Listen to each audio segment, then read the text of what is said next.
tu veux toi-même optimiser tes performances grâce à ton alimentation ou que tu souhaites le faire pour les personnes que tu as en coaching, je t'invite à cliquer sur le premier lien dans la description du podcast pour avoir l'outil BDO que je propose, qui est un ensemble d'outils optimisés pour pouvoir à la fois créer des plans alimentaires, également tout savoir sur les nutriments, sur les compléments, toute la théorie qu'il faut avec les outils pratiques. Bref, il y a tout. Je t'invite à cliquer sur le premier lien dans la description du podcast pour en savoir plus. Et maintenant, on démarre tout de suite l'épisode.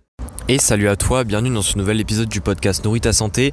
Aujourd'hui, c'est en quelque sorte le deuxième épisode par rapport à l'épisode de la semaine dernière où je t'avais parlé de pourquoi est-ce que enlever les produits laitiers de ton alimentation, c'était encore plus une mauvaise idée quand tu étais sportif. Et justement, j'avais dit dans cet épisode-là, à la fin, que j'allais rebondir sur un point, sur du moins une des solutions à ce problème-là que j'avais proposé, qui est en lien avec l'intolérance au lactose et qui est de manière générale, comment est-ce qu'on fait pour consommer des produits laitiers avec des quantités très raisonnables sans avoir de problème de digestion, puisque c'est le problème qui qui se produit le plus fréquemment. Donc dans cet épisode-là, je vais parler de différentes stratégies. Et tout d'abord, avant de commencer l'épisode, j'avais juste envie de dire que les stratégies que je vais donner, elles ne sont pas révolutionnaires, c'est-à-dire qu'elles ne fonctionnent pas de la même manière pour tout le monde. La clé ici, c'est de prendre les stratégies et de les tester une par une. L'intérêt de les tester une par une, c'est de voir justement si la stratégie qu'on implante toute seule a un effet ou pas, parce que si on met plusieurs stratégies en même temps et que ça marche, au final on ne sait pas quelle stratégie a réellement un impact. Donc moi, ce que je t'invite à faire, c'est de les tester en quelque sorte une par une sur différents de tes repas. Donc on va vite fait voir à quoi ressemblent ces stratégies-là, pour que tu puisses voir s'il y en a une qui fonctionne très bien sur toi ou s'il y en a même plusieurs, pour que tu puisses en quelque sorte jouer avec et donc en les ajoutant à ton quotidien, pouvoir profiter des produits laitiers sans avoir de problème de digestion. Donc la première des stratégies, c'est la plus simple, j'avais envie quand même d'en parler, c'est de tout simplement opter pour des produits laitiers réduits en lactose, voire sans lactose.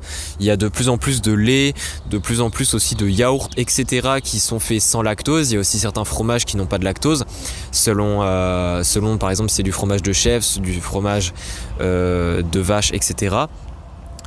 Et du coup, en optant pour ces solutions sans lactose, ça te permet tout simplement de mieux digérer puisqu'il n'y a pas de lactose, qui est le lactose, encore une fois, pas une molécule à penser que c'est le démon, à penser que obligatoirement ça va te poser des problèmes de digestion, mais c'est juste que le lactose, en fait, ce qui est mal compris, c'est pas que en lui-même c'est mauvais, c'est juste que généralement on le consomme pas de manière intelligente et du coup on peut parfois le consommer en de trop grosses quantités dans un laps de temps réduit durant un repas, ce qui fait qu'il y aura, on va dire, une surdose dans le système digestif, ce qui fait qu'on va mal digérer. Donc c'est en ayant ces produits sans lactose que ça va permettre de diminuer de manière générale la quantité de lactose dans le repas, dans la journée, et ça va aider justement le système digestif à ne pas être confronté, on va dire, à du surdosage de lactose. Et ça peut être effectivement une solution intéressante. Donc ça, c'est on va dire la stratégie la plus simple à implémenter, mais il y a deux désavantages, si on peut dire. Le premier désavantage, c'est que généralement les aliments sans lactose, c'est plus cher que les aliments tout court, enfin les produits laitiers avec lactose. Donc ça peut être effectivement problématique pour une question de budget, hein. Après ça dépend, on va dire, quel budget tu mets dans l'alimentation, mais c'est quand même un point à souligner. Et le deuxième point, c'est que les produits sans lactose ne concernent pas l'intégralité des produits laitiers, c'est-à-dire qu'il y a des produits laitiers où c'est plus rare qu'on les voit sans lactose. Alors évidemment, je peux pas réellement te donner de réponse ici, il faut que tu ailles dans ton magasin, dans la grande surface où tu vas généralement, pour que tu puisses voir de toi-même dans les rayons ce qui existe et ce qui n'existe pas aux alentours de toi. Mais effectivement, il y a certains produits que tu vas peut-être pas retrouver sans lactose, et ça justement, c'est, on va dire, un petit peu la limite de cette méthode. Ensuite, une deuxième stratégie qui existe, c'est de tout simplement jouer sur le temps de digestion en tant que tel et sur, on va dire, l'effet cumulatif que peut avoir ton repas.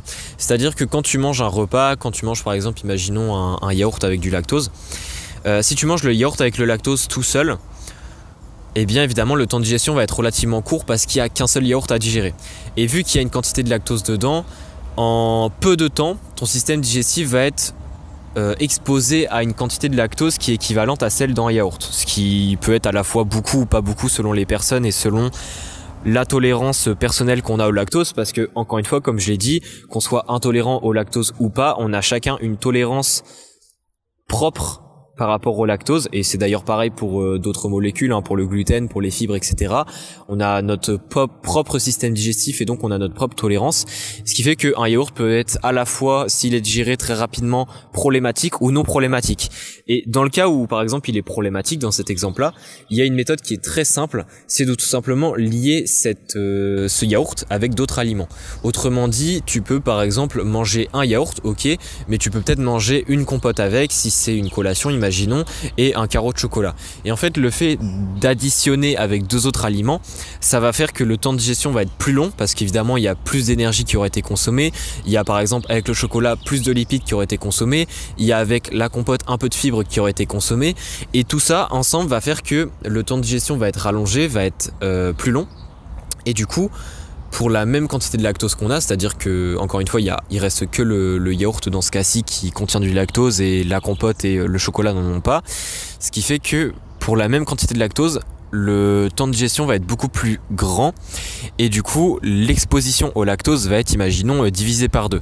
Ce qui fait que si ton seuil de tolérance est quand même un minimum bien, le fait que l'exposition va être divisée par 2, eh bien tu ne vas pas avoir de problème de digestion avec le lactose, avec pourtant cette même quantité de lactose, mais c'est juste que la stratégie, on va dire, de la consommation de ton repas dans laquelle était cette quantité de lactose est totalement différente.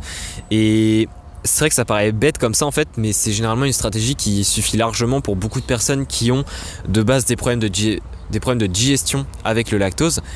Et c'est tout simplement fait que, en fait, même si tu as par exemple une tolérance qui est assez basse et que tu pourrais te dire que tu es intolérant au lactose, au final tu n'es pas réellement intolérant au lactose, mais c'est juste que tu consommais mal le lactose. Peut-être que tu le consommais de manière isolée, peut-être que tu le consommais en trop grosse quantité dans un repas qui ne contenait pas forcément beaucoup d'énergie, beaucoup d'aliments et donc qui n'enclenchait pas un temps de digestion très long. Enfin bref, il y a beaucoup de paramètres à prendre en compte dans cette stratégie, mais cette stratégie-là, je pense que c'est une des plus efficaces et c'est une avec lesquelles tu peux jouer le plus ou avec lesquelles tu as le plus de flexibilité. Donc ça, c'était vraiment la deuxième stratégie. Et enfin, la troisième stratégie que je voulais parler, c'est une stratégie alors qui marche de manière très variable selon les personnes, mais il y a pas mal d'études qui essayent d'étudier le sujet. C'est en fait une adaptation du corps, c'est-à-dire que en quelque sorte cette stratégie, on pourrait l'appeler une adaptation au lactose.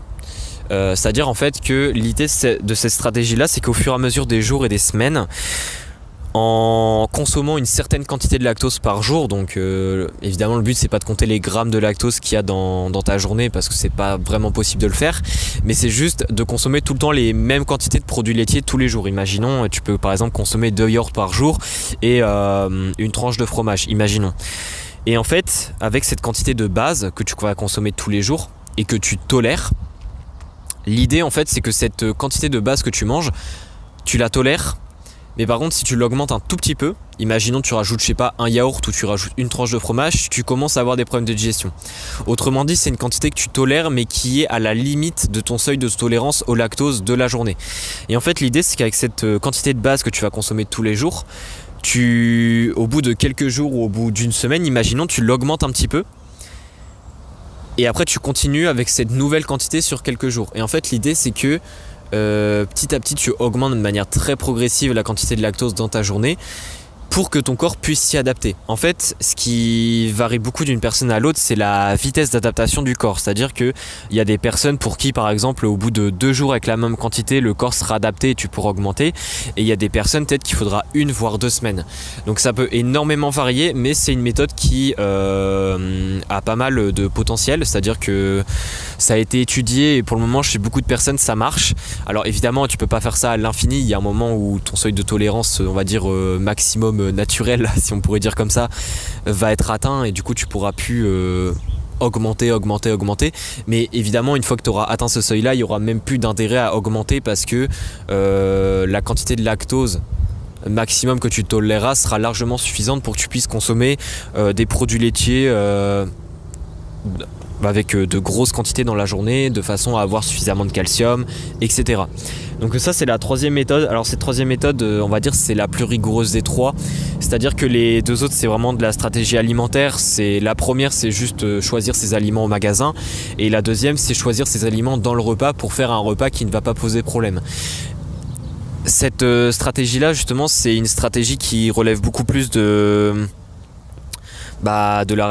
côté rigoureux, parce qu'il faudra manger tous les mêmes aliments tous les jours avec les mêmes quantités, puis après il faudra augmenter, il faudra rester là-dessus. Enfin voilà, ça demande beaucoup plus de détermination, on va dire, mais c'est aussi une stratégie qui est très prometteuse et qui à long terme peut être très intéressante, parce qu'ici on attaque vraiment la source du problème, qui est ton seuil de tolérance au final. Donc c'est pour ça que c'est une stratégie qui me paraît très intéressante à faire dans le cas où on est vraiment sujet à quelqu'un qui a un seuil de tolérance très bas, ou qui est même sujet à une intolérance au lactose. Donc voilà un petit peu ce que je voulais dire dans cet épisode. Si tu n'as des questions, n'hésite surtout pas à me les poser. Et voilà, je voulais pas faire un épisode non plus méga long. Je pense qu'avec ces trois stratégies là, en les testant une par une, d'abord teste les deux premières et vois si elles te suffisent. Et après, si elles te suffisent vraiment pas, tu peux éventuellement essayer la troisième méthode. Si évidemment tu as besoin d'assistance, par exemple pour la troisième méthode, ou même pour la deuxième méthode, pour la stratégie précise selon ta propre alimentation, n'hésite pas à m'envoyer un message si tu es intéressé par du coaching, j'en propose. Et sinon, on se dit à la prochaine pour un nouvel épisode. Allez, ciao.